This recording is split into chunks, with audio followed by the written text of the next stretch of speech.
Hi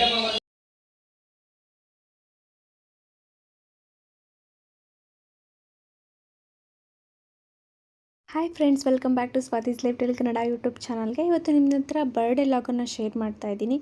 ಹೌದು, ನಮ್ಮ ಚಿಕ್ಕಮ್ಮ ಅಂದರೆ ನಮ್ಮ ಆಂಟಿ ಮೊಮ್ಮಗ, ನಮ್ಮ ಆಂಟಿ ಮಗಳ ಮಗ ಅವ್ರದ್ದು ಬರ್ಡೇ ಇತ್ತು.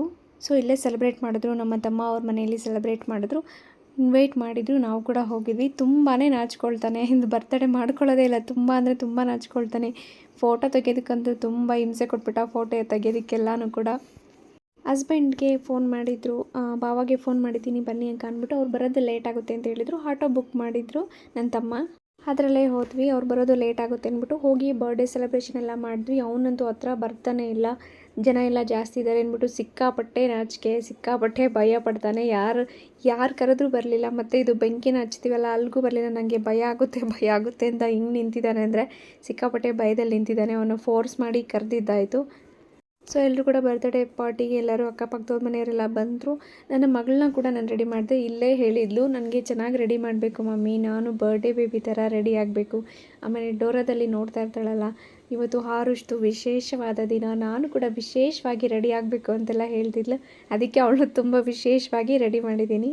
ತುಂಬಾ ಖುಷಿಪಟ್ಲು. ಮಕ್ಕಳಿಗೆ ಅಂದರೆ ರೆಡಿ ಆಗೋದಂದರೆ ಈ ಥರ ಜ್ಯುವೆಲರೀಸ್, ಅದರಲ್ಲೂ ಹೆಣ್ಮಕ್ಳು ಬ್ಯಾಂಗಲ್ಸು, ಸರ ಈ ಥರ ಎಲ್ಲ ಹಾಕ್ಕೊಳ್ಳೋದ್ರಿಂದ ತುಂಬಾ ಇಷ್ಟಪಡ್ತಾರೆ. ಅವತ್ತು ಹಾಕ್ಕೊಂಡಿದ್ದ ದಿನ ಅವ್ರಿಗೆ ಎಷ್ಟೋ ಖುಷಿ. Love you mummy, love you so much mummy, thank you mummy ನನ್ನ ರೆಡಿ ಮಾಡೋದಕ್ಕೆ ಅಂತ ತುಂಬ ಖುಷಿಪಟ್ಲು.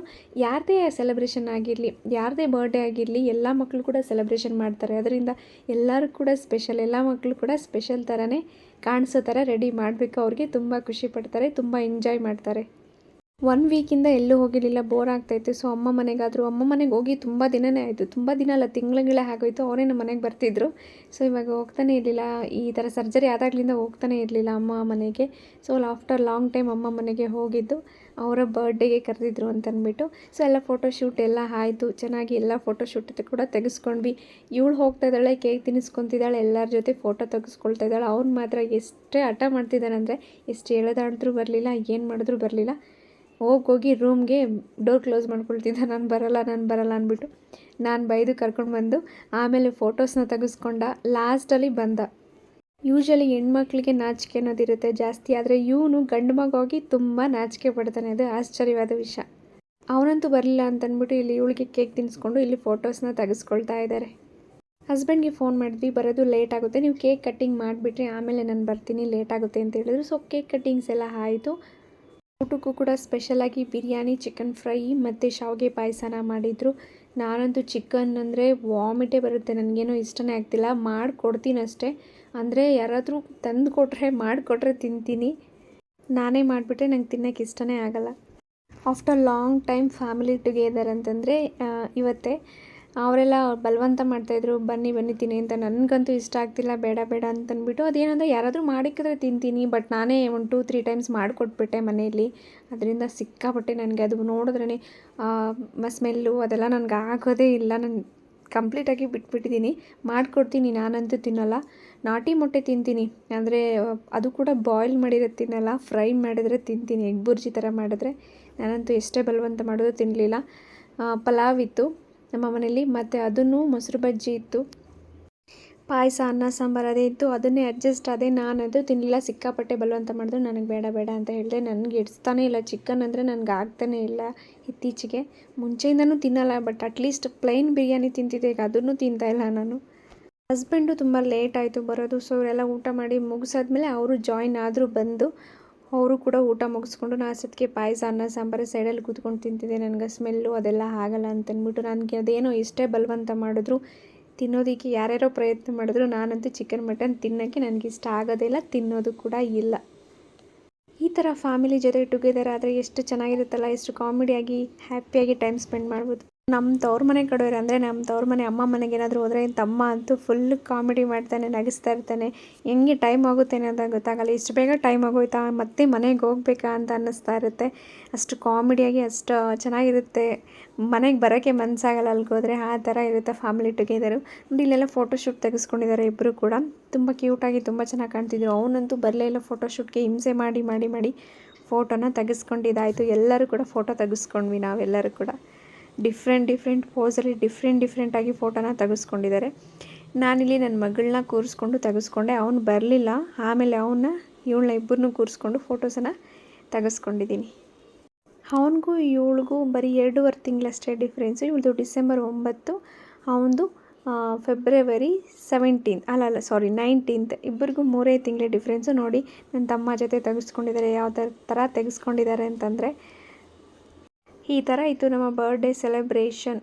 ಅದಾದಮೇಲೆ ಹಸ್ಬೆಂಡ್ ಬಂದರು. ಹಸ್ಬೆಂಡ್ ಕೂಡ ಊಟ ಮಾಡಿ ಈಗಲೇ ಗಿಫ್ಟ್ ತೋರಿಸ್ಬೇಡ ಅಂತ ಹೇಳಿದ್ದೆ. ಅದಾದಮೇಲೆ ಗಿಫ್ಟ್ ಕೊಟ್ಟು ಫುಲ್ ಎಕ್ಸೈಟಿಂಗಾಗಿ ಒಂಥರ ಕ್ಯೂರಿಯಾಸಿಟಿಯಿಂದ ಇದ್ದಾನೆ. ಅದು ಯಾವಾಗಪ್ಪ ಗಿಫ್ಟ್ ಓಪನ್ ಮಾಡ್ತೀನಿ, ಯಾವಾಗ ನನ್ನ ಕೈ ಸೇರುತ್ತೆ, ಏನಿದೆ ಒಳಗಡೆ ಅಂತ ತುಂಬ ಕ್ಯೂರಿಯಾಸಿಟಿ ಇದೆ. ಅವನು ಗಿಫ್ಟ್ ಕೊಡ್ತಿದ್ರೆ ಇವಳು ಕೂಡ ನೋಡ್ತಾ ಇದ್ಲು, ನನಗೇನೇನೋ ತಂದಿರೋದು ಅನ್ನೋ ಥರ ಅವಳು ನೋಡ್ತಿದ್ವಿ. ಚಿಕ್ಕ ಮಕ್ಕಳಿದ್ರೆ ಆಬ್ವಿಯಸ್ಲಿ ಗೊತ್ತಿರಲ್ವ, ಒಬ್ರಿಗೆ ಏನು ಬೇಕೋ ಅದು ಇನ್ನೊಬ್ರಿಗೆ ಬೇಕು. ಅಂದರೆ ಅವನಷ್ಟು ಹಠ ಮಾಡೋದಿಲ್ಲ ಇವಳು, ಬಟ್ ಪರವಾಗಿಲ್ಲ. ಸೊ ಇದನ್ನು ತಂದುಕೊಟ್ಟಿದ್ದಾರೆ. ರಿಮೋಟ್ ಕಾರು ಚೆನ್ನಾಗಿದೆ, ಅದಷ್ಟಕ್ಕೆ ಅದೇ ವರ್ಕ್ ಆಗುತ್ತೆ. ಶೆಲ್ ಹಾಕಿದ್ರೆ ತುಂಬ ಚೆನ್ನಾಗಿದೆ ಅಂತೂ. ಫುಲ್ ಎಕ್ಸೈಟ್ಮೆಂಟ್ ಆಗಿಬಿಟ್ರು ಇಬ್ಬರೂ. ಈಗ ನಾವು ಬಟ್ಟೆ ಅದು ಇದು ಏನಾದರೂ ತಂದುಕೊಟ್ರೆ ಅವ್ರಿಗೆ ಅಷ್ಟು ಎಕ್ಸೈಟ್ಮೆಂಟ್ ಆಗೋಲ್ಲ, ಬಟ್ ಅವ್ರಿಗೆ ಇಷ್ಟ ಆಗುತ್ತೆ ತಂದುಕೊಟ್ರೆ ಎಕ್ಸೈಟ್ಮೆಂಟ್ ಆಗೋದು. ಈ ಥರ ಎಲ್ಲ ನೋಡಿ ಆಟ ಆಡ್ತಾ ಇದ್ದಾರೆ. ನನ್ನ ಮಗಳಿಗೂ ಎಕ್ಸೈಟ್ಮೆಂಟ್ ಆಗೋಯಿತು. ಪಪ್ಪ ನನಗೇನ ಗಿಫ್ಟು ಅಂದರೆ ಅವನಿಗೆ ಗಿಫ್ಟ್ ಅಂದರೆ ನನಗೂ ಇದೇ ಥರ ತೊಗೊಂಡು ಬಾ, ನನಗೂ ಇದೇ ಥರ ಕಾರ್ ಬೇಕು ಅಂತ ಫುಲ್ಲು. ಅವಳೆಲ್ಲಿ ತೊಗೊಂಡ್ಬಿಡ್ತಾಳೆ ಅಂತ ಇವನು ನನಗೆ ತಾನೇ ಅಂತ ಇವನು ಬಚ್ಚಿಟ್ಕೊಳ್ಳೋದು. ಬರೀ ಇದೇ ಆಗೋಯ್ತು ಅವ್ರ ಕತೆ. ಆಲ್ಮೋಸ್ಟ್ ಮಕ್ಳಿಗೆ ಎಷ್ಟೇ ಚೆನ್ನಾಗಿರೋದು ತಂದುಕೊಟ್ರು ಕೂಡ ಅವ್ರೇನು ತೊಗೊಂಡಿರ್ತಾರೋ ಇವ್ರಿಗೂ ಅದೇ ಬೇಕಾಗತ್ತೆ. ಅದಕ್ಕೆ ಏನೇ ಎಷ್ಟೇ ಚೆನ್ನಾಗಿರಲಿ, ಇವ್ರು ಯಾವ್ದು ತೊಗೊಂಡಿದ್ದಾರೋ ಅವ್ರಿಗೆ ಅದೇ ಬೇಕೇ ಬೇಕು. ನಾವು ಸಮಾಧಾನ ಮಾಡಿ ನಿನಗೆ ನಾಳೆ ತಂದು ಕೊಡ್ತೀನಿ, ಇವಾಗ ಶಾಪ್ ಕ್ಲೋಸ್ ಆಗಿದೆ, ನಾಳೆ ತಂದು ಕೊಡ್ತೀನಿ, ಅದು ಅವ್ನ ಬರ್ಡೇ ಗಿಫ್ಟ್ ಅಲ್ವಾ, ಅವ್ನ ಬರ್ಡೇ ಅಲ್ವಾ, ಅದಕ್ಕೆ ಅವ್ನಿಗೆ ಗಿಫ್ಟ್ ಕೊಡಿಸಿದ್ದೀನಿ, ನಿನಗೆ ನಾಳೆ ಕೊಡಿಸ್ತೀನಿ ಅಂತ ಅವಳಿಗೆ ಸಮಾಧಾನ ಮಾಡಿದ್ದಾಯಿತು. ಇಬ್ಬರು ಕೂಡ ಆಟ ಆಡ್ತಾನೆ ಇದ್ದರು. ನನಗಂತೂ ಫುಲ್ಲು ಗಲಾಟೆ ಮಾಡಿಕೊಂಡು ಅದ್ರ ಜೊತೆನೇ ಆಟ ಆಡಿದ್ರು. ಊಟ ಕೂಡ ಸರಿಯಾಗಿ ಮಾಡಿದೆ. ಗಿಫ್ಟ್ ಏನೋ ಚೆನ್ನಾಗಿದೆ, ಆದರೆ ಎಷ್ಟು ದಿನ ಇಟ್ಕೊತಾರೆ ಅನ್ನೋದೇ ಮೇನ್ ಇಂಪಾರ್ಟೆಂಟು. ನನ್ನ ಮಗಳಾದರೂ ಅಟ್ಲೀಸ್ಟ್ 3 ದಿನದಿಂದ 4 ದಿನವರೆಗಾದರೂ ಇಟ್ಕೊತಾಳೆ, ಅದಾದಮೇಲೆ ಕಿತ್ತಾಕ್ತಾಳೆ. ಇವನು ಒಂದೇ ದಿನವೇ, 2ನೇ ದಿನಕ್ಕೆ ಅದು ಇರೋದಿಲ್ಲ ಬಿಡಿ, ಆ ಥರ ಕಿತ್ತಾಕ್ಬಿಟ್ಟಿರ್ತಾನೆ ಪಾರ್ಟ್ಸ್. ಆಗಲೇ ನೋಡ್ತಾ ಇದ್ದೆ ಎಲ್ಲಿಂದ ಹೆಂಗೆ ಬಿಚ್ಚಬೇಕು, ಹೆಂಗೆ ತೆಗಿಬೇಕು ಅನ್ನೋದನ್ನು ಅಬ್ಸರ್ವ್ ಮಾಡ್ತಾ ಇದ್ದ ಅವನು. ಏನಕ್ಕೆ ತಂದುಕೊಟ್ಟೆ ಅಂತ ಕೇಳ್ತಾಯಿದ್ರೆ ಹಸ್ಬೆಂಡು, ಸುಮ್ಮನೆ ಕಿತ್ತಾಕ್ತಾರೆ, ಇದು ಮಾಡ್ತಾರೆ ಅಂತಂದ್ಬಿಟ್ಟು. ಬಟ್ ಅವ್ರು ಖುಷಿಯಾಗಿರ್ತಾರಲ್ಲ ಅಷ್ಟೇ ಸಾಕು ನನಗೆ.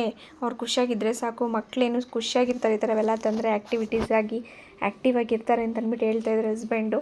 ನಮಗೂ ಮನೇಲೇ ಇದ್ದು ಬೋರ್ ಆಗಿತ್ತು. ನಮಗೆ ಬೋರ್ ಆಗುತ್ತೆ ಅನ್ನೋದಕ್ಕಿಂತ ಹೆಚ್ಚಾಗಿ ಮಕ್ಕಳಿಗೆ ತುಂಬ ಆ್ಯಕ್ಟಿವ್ ಆಗಿರಬೇಕಂದ್ರೆ ಆಚೆ ಕರ್ಕೊಂಡು ಹೋಗ್ಬೇಕು. ಬರೀ ಒಳಗಡೆ ಗುಹೆಯಲ್ಲಿ ಕೂಡ ಹಾಕ್ದಂಗಿದ್ರೆ ಮಕ್ಕಳು ತುಂಬಾ ಇರಿಟೇಷನ್ ಆಗ್ತವೆ. ಆಫ್ಟರ್ ಲಾಂಗ್ ಟೈಮ್ ಅವಳು ಕೂಡ ಮಕ್ಕಳ ಜೊತೆ ಖುಷಿಯಾಗಿ ಎಲ್ಲರೂ ಇರೋದ್ರಿಂದ, ಜನರು ಇರಬೇಕು ಮಕ್ಕಳಿಗೆ ಯಾವಾಗಲೇ ಇಷ್ಟಪಡ್ತಾರೆ ಅಲ್ವಾ, ತುಂಬ ಖುಷಿಯಾಗಿ ಟೈಮ್ ಸ್ಪೆಂಡನ್ನು ಮಾಡಿದ್ಲು. ಅಟ್ಲೀಸ್ಟ್ ಹೊರಗಡೆ ಪ್ರಪಂಚ, ಅಟ್ಲೀಸ್ಟ್ ವಾಕಿಂಗ್ ಅದಾದರೂ ಮಾಡಿಸ್ತಾ ಇರಬೇಕು. ಮಕ್ಕಳನ್ನ ಒಳಗಡೆನೇ ಇಟ್ಕೊಂಡ್ರೆ ತುಂಬಾ ಡಲ್ ಆಗಿಬಿಡ್ತಾರೆ, ಇರಲ್ಲ, ಕಡಿಮೆ ಆಗಿಬಿಡ್ತಾರೆ ಆ್ಯಕ್ಟಿವ್ನೆಸ್. ನನಗೋಸ್ಕರ ಅಲ್ಲದೇ ಇದ್ದರೂ ನಾನು ಅವಳಿಗೋಸ್ಕರ ತುಂಬ ಆಚೆಗಡೆ ಓಡಾಡಿಸ್ತಾ ಇರ್ತೀನಿ ಅವಳನ್ನ. ಸೊ ಈ ವಿಡಿಯೋ ಇಷ್ಟ ಆಗಿದೆ, ಲೈಕ್ ಮಾಡಿ, ಶೇರ್ ಮಾಡಿ, ಸಬ್ಸ್ಕ್ರೈಬ್ ಮಾಡಿ. Thank you so much. Bye.